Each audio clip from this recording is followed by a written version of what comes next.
This video is going to explain how to multiply more than two fractions at a time. There are two steps we need to take before we begin. The first step is to look for any numbers that are not in a basic numerator to denominator fractional form. So for example, had there been any mixed numbers or whole numbers, we would want to convert them to fractions to start with.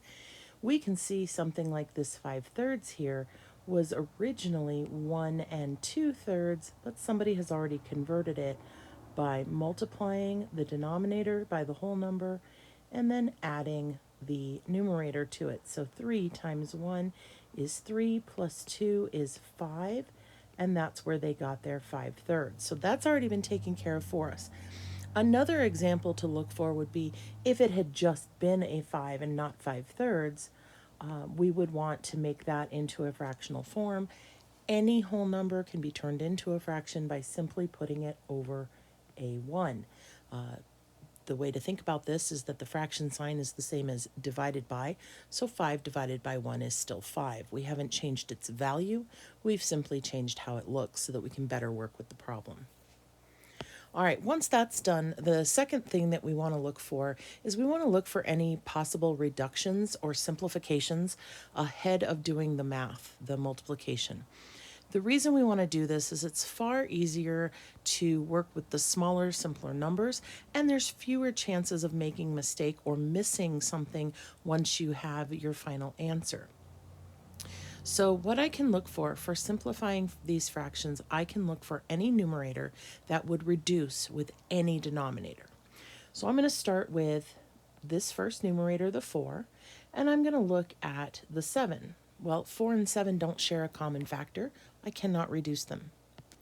So I'm going to take that same 4 in the numerator and I'm going to check the next denominator, the 3. 4 and 3 do not share a common factor to reduce, so it's not anything with those two. And then finally, I'm going to check the same numerator 4 with my last denominator, which is also a 4. 4 and 4 have a common factor of 4, so I can divide them both evenly by that factor 4.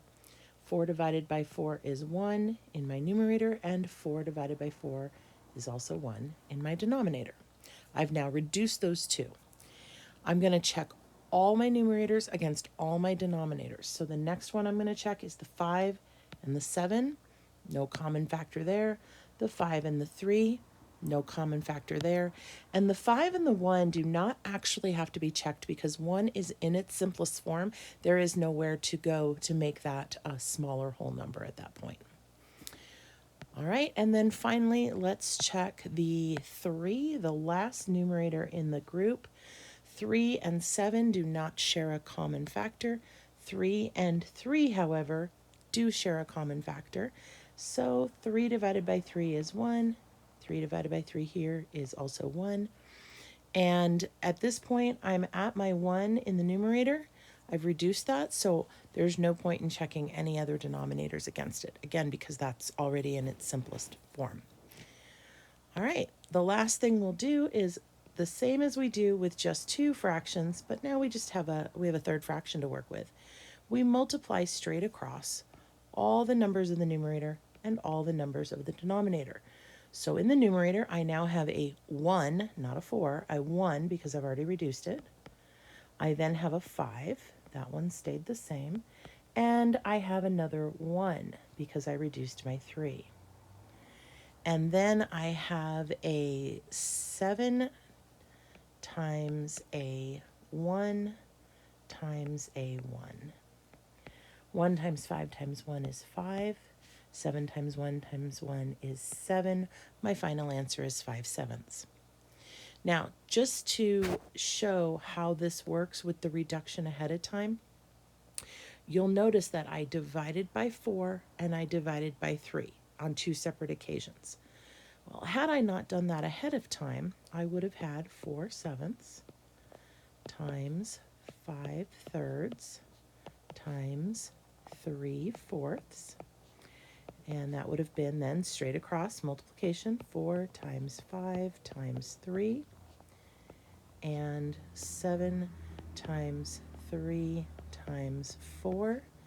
4 times 5 is 20, times 3 is 60. And 7 times 3 is 21, times 4 is 84. Now, because I didn't reduce ahead of time, I have these two larger numbers. Not terribly difficult to work with, but it may take more time, and it does open me up to the risk of missing something as I'm reducing. So if you can see that they are both divisible by 12 up front, the same 4 and 3 we had originally reduced by, then you can go ahead and you can reduce right away by dividing by 12 evenly to both, and that would give you 60 divided by 12 is 5, and 84 divided by 12 is 7. Same answer. However, if you don't see the 12 right away, you can take and do this in very small quantities. So if you wanted to divide by 2 up front, maybe you just see that they're both even numbers, and that's okay. You'll just have more steps to do, but it's okay because you'll still arrive at the same number. 60, or the same final answer. 60 divided by 2 is 30. 84 divided by 2 is 42. Now, if you see that they're both divisible by 6, you can jump ahead to 5 over 7. If you still don't see it, divide by 2 again. 15 and 21. If you see that they're both divisible by 3 at this point, you'll get to your final answer. 5 over 7. And if you look, the original 4 and 3 I reduced by, multiply them together, you get 12. Here, I divided by 12 to get the reduction. And here, I have divided by 2 again, and I divided by 3 here. And if I multiply those, 2 times 2 times 3, 2 times 2 is 4, times 3 is 12. In all three cases, I reduced by I reduced by a factor of 12. It's just a matter of how you see it. So take your time, do this step by step, but know that however you see it, you're going to get to the same correct answer.